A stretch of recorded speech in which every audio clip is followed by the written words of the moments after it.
US that has spread throughout the world now. And one of the things that's really difficult to do with sexual harassment, which is one of the main complaints that women have voiced through the Me Too movement, is that it's really difficult to measure. And there's actually very little data out there about that. And one of the commissions in the US, the EEOC, the Equal Employment and Opportunity Commission, has complaints by people who have filed federally how much of employers who are sexually harassing them.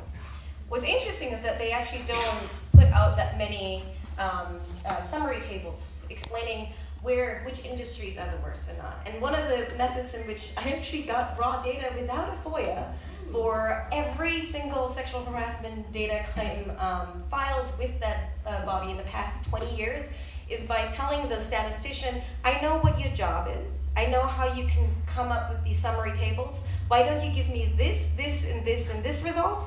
Or you give me the raw data and I do the job for you. And that actually got me the data. That's amazing. And so I think sometimes there is an adversarial relationship that you have with government bodies to get certain data. Sometimes it's a matter of saying, this is actually your job. You should be following this law. Why aren't you collecting this data? And then they start doing that.